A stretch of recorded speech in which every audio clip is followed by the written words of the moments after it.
Supremo Tribunal Federal derruba o artigo 19 do Marco Civil da Internet e aprova a política de censura. É uma decisão péssima que nós já vamos reagir na Câmara dos Deputados, mas eu já adianto para vocês, mesmo sendo uma tragédia, poderia ser pior e nós vamos entrar nos detalhes dessa decisão logo depois que você se inscrever no canal, clicar no sininho para receber as notificações, deixar o seu like, compartilhar esse vídeo o máximo que você puder, mesmo porque agora nunca se sabe quanto tempo que o vídeo vai ficar no ar, já está valendo, né, a nova regra estabelecida pelo Supremo Tribunal Federal, então é importante que a gente divulgue as informações rapidamente antes que os vídeos sejam derrubados. E eu também quero contar com a presença de cada um de vocês no nosso primeiro festival do Movimento Brasil Livre. Conseguimos validar todas as assinaturas necessárias para o nosso partido Missão. Finalmente temos a independência e o poder de disputar todas as eleições para todos os cargos que nós quisermos, e a sua presença nesse festival vai ser fundamental para a gente estruturar o nosso projeto de país, e você pode pegar o seu ingresso aí na descrição do vídeo. Bom, vamos lá. O primeiro ponto é o seguinte: está errado o Supremo Tribunal Federal decidir sobre esse assunto porque a Câmara dos Deputados decidiu. A argumentação do Supremo é de que haveria uma omissão por parte do Congresso Nacional, dos legisladores, nós, deputados, senadores, em não regulamentar a internet. O que é uma contradição, porque eles estão julgando justamente uma lei que nós aprovamos, né? Eu não era deputado, mas foi aprovado pelo Congresso Nacional, o Marco Civil da Internet, que estabelece uma regra muito clara. A rede social só é responsável pelo conteúdo publicado nela caso haja notificação judicial, ou seja, em havendo um processo,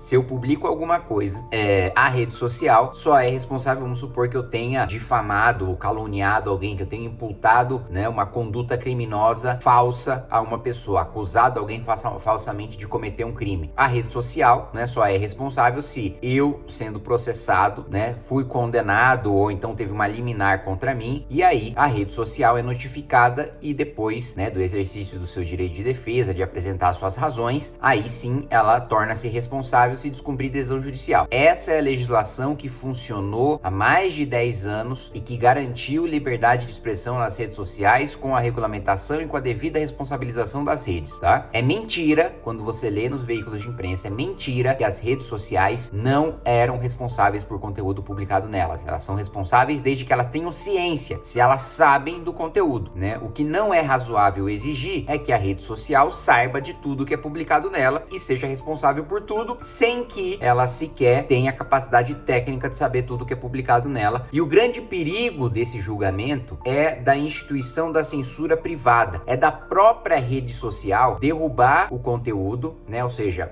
o perigo não é um juiz, né, tomar uma decisão, né, o ministro do Supremo tomar uma decisão de retirar um conteúdo ou uma conta do ar. Não, o perigo da decisão do Supremo é que as próprias redes sociais, para se preservarem, para não serem responsabilizadas, para não serem obrigadas a pagar multas, elas censuram os próprios usuários em qualquer tipo de dúvida, em qualquer tipo de expressão que possa ser depois julgado ilegal, ilícito, a rede social vai censurar previamente para se preservar. Esse é o grande perigo. Mas vamos lá, vamos entender qual foi o molde em que o Supremo Tribunal Federal fez o seu julgamento. O primeiro ponto, e é importante porque isso é um furo na decisão do Supremo Tribunal Federal, o STF determina que essa decisão da Suprema Corte só vale enquanto o Congresso Nacional não editar uma nova lei sobre o assunto. Então nós já temos uma brecha aí. A partir do momento em que o Congresso aprova uma nova lei, segundo a decisão do próprio Supremo, deixa de valer essa decisão que eles acabaram de tomar em relação ao Marco Civil da Internet. E eu já adianto para vocês, já sabendo do resultado do julgamento, há 2 semanas eu apresentei um projeto de lei, né, me articulando com outros parlamentares de oposição, para garantir o procedimento em que são retirados os conteúdos, né, na internet, e que você tenha o direito de defesa, especialmente caso haja uma decisão de excluir a sua conta, porque hoje ter uma conta na rede social não é mais uma questão de você, né, utilizar um serviço privado e ter uma relação ali em que não há nenhum interesse público. Hoje em dia, você ter uma conta numa rede social significa você ter voz na sociedade, significa você ter liberdade de expressão. É grave. Pode até significar o fim de uma carreira profissional de uma pessoa, o fim de uma carreira política de uma pessoa. Você pode estar matando essa pessoa de fome, tá? E não tô aqui, não é hipérbole, não tô exagerando. Se você impede essa pessoa de ter contas em qualquer rede social. Eu, por exemplo, parlamentar, não tenho acesso a grandes veículos de comunicação, né? Não sou dono de jornal, não sou dono de rádio, não sou dono de TV. Dependo para me comunicar, para expressar as minhas opiniões, para fazer as minhas denúncias, para ter o meu direito à liberdade de expressão garantido, para participar do debate público, eu dependo das redes sociais. Impedir que eu tenha redes sociais é a mesma coisa que caçar os meus direitos políticos para sempre, porque eu não consigo atingir milhões de pessoas como eu atinjo hoje se eu colocar lá um caixote no meio da Praça da Sé e começar a discursar em cima dele. Daí a relevância de nós termos um procedimento que garanta, antes de você ter um conteúdo removido, antes de você ter a sua conta banida, você ter o direito de participar de um processo e ter o direito de defesa. Então, já apresentei um projeto de lei, nós já estamos trabalhando para conseguir 257 assinaturas para o requerimento de urgência para que o nosso projeto seja pautado, votado, sem precisar nas comissões, a gente aprove rapidamente essa resposta ao Supremo Tribunal Federal. Qual que é o entendimento, portanto, do Supremo Tribunal Federal e quais são as regras que começaram a valer? Em relação a discurso de ódio, racismo, pedofilia, incitação à violência ou golpe de Estado, as redes sociais, mesmo sem serem notificadas, nem judicialmente, nem extrajudicialmente, né? Ou seja, não tem nenhum processo na justiça, e mesmo sem ter um processo, nenhuma pessoa se sente ofendida e mesmo sem ingressar com o processo, aquela pessoa, ninguém nem reclamou na rede social para retirar aquele conteúdo, nem pediu fora de um processo para retirar aquele conteúdo, a rede social é automaticamente responsável pela remoção preventiva de conteúdos que possam envolver esses casos.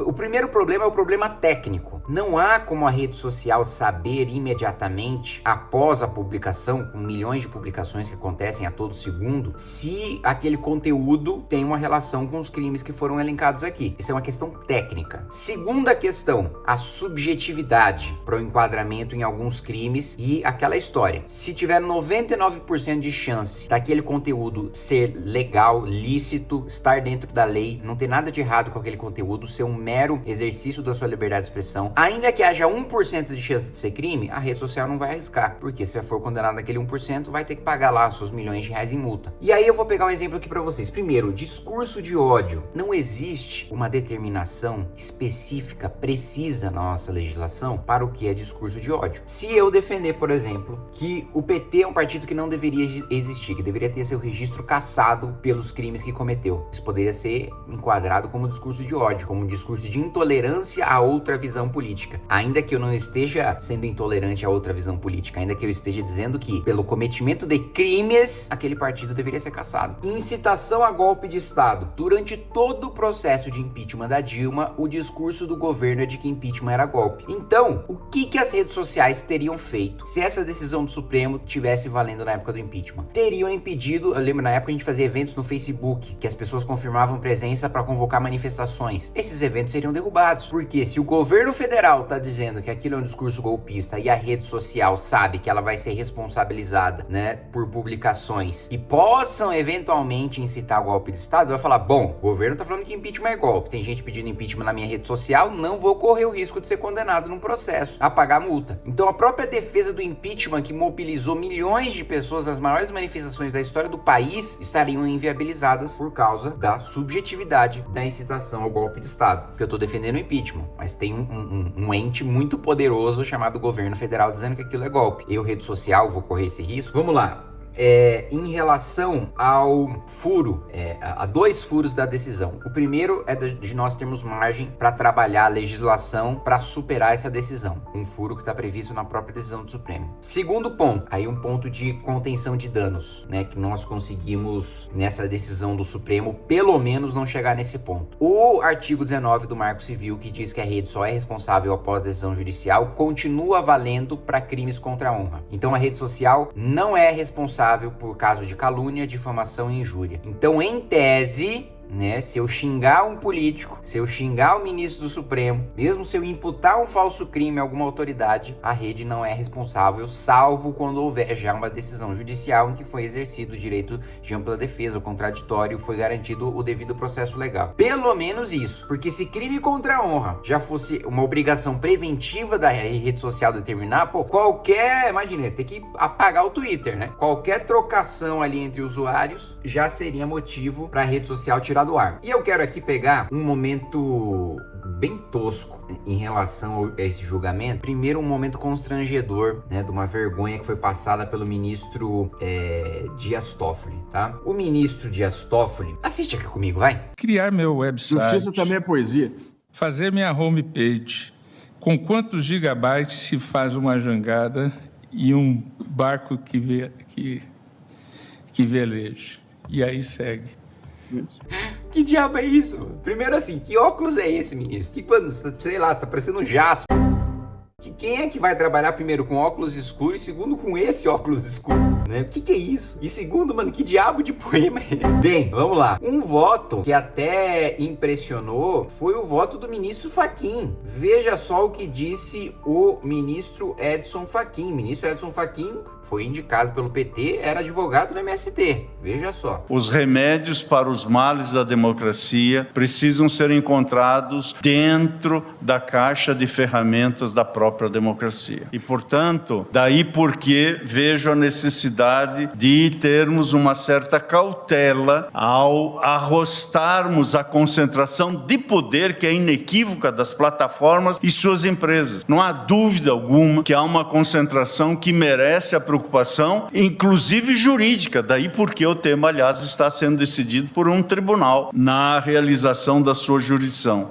Porém, não creio que este tema necessariamente será enfrentado ou solvido ou esgotado com remoção ou não de conteúdos das plataformas. Por isso, a minha divergência em relação ao remédio que está sendo empregado. Creio que há uma necessidade de uma regulação estrutural e sistêmica, e preferentemente não via poder judiciário. Veja só, a crítica que o ministro Fachin faz é a minha principal crítica. Ainda que, vamos supor que o Supremo tivesse determinado uma boa regulamentação, uma regulamentação que garantisse a liberdade de expressão, ainda estaria errado, porque não é o Supremo que tem que decidir, é o Congresso Nacional. E é o que o ministro Fachin colocou. Decisões estruturais e estruturantes são feitas pelo Congresso, porque o Congresso tem capacidade técnica, inclusive servidores, para pensar, né, a longo prazo, a estrutura de legislação, tem um debate mais maduro e não tem a precariedade para se pensar uma política pública que um tribunal como o Supremo Tribunal Federal tem, porque não foi feito para isso. E o outro ponto que ele colocou é, olha, eu até concordo que há um problema, que as redes sociais têm muito poder e pouca responsabilidade, mas discordo do remédio, porque ele coloca o seguinte, quando tem um problema na democracia, algo que viola a democracia, nós temos que combater com um instrumento que está